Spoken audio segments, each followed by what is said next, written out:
जुन्नर तालुक्यामध्ये पिंपळवंडी गावामध्ये आता जी घटना घडलेली आहे त्या बारक्या चिमुकलीसोबत, तिचं बिचारचं जीव गेले. लोक इथं तिचा जीव गेला तरी पण लोक इथं राजकारण करतात.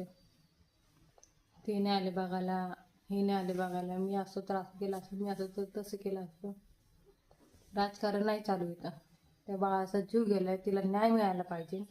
तुम्ही तुमचं राजकारण न खेळता त्याच्यामध्ये. ही कोणती पद्धत आली?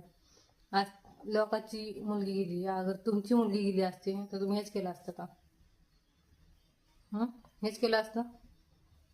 एखाद्या तिला इन्साफ मिळावा, त्यासाठी न्याय मिळावा, त्याच्यासाठी तुम्हाला जीव काढायला पाहिजे. तर ते सोडलं तुम्ही सगळ्यांनी, राजकारण चालू केलं ह्याच्यामध्ये. वा, काय राजकारण आहे तुमचे? काय लोक येतो, माणुसकी थोडी तरी ठेवा. त्या आईवर काय जे मनाला लागत असं नाही आपण विचार सुद्धा करू शकत नाही.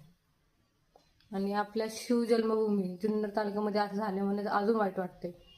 इतक्या मानाने आपण सगळं म्हणतो आम्ही शिवजन्मभूमीमध्ये राहतो, जुन्नरमध्ये राहतो.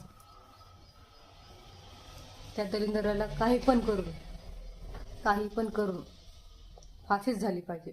फक्त एवढा विचार ठेवा, बाकीचं काही नाही. तिला इन्साफ मिळायला पाहिजे. आज तिच्यासोबत झाले, उद्या कुणासोबत हवं नाही, हा विचार करा.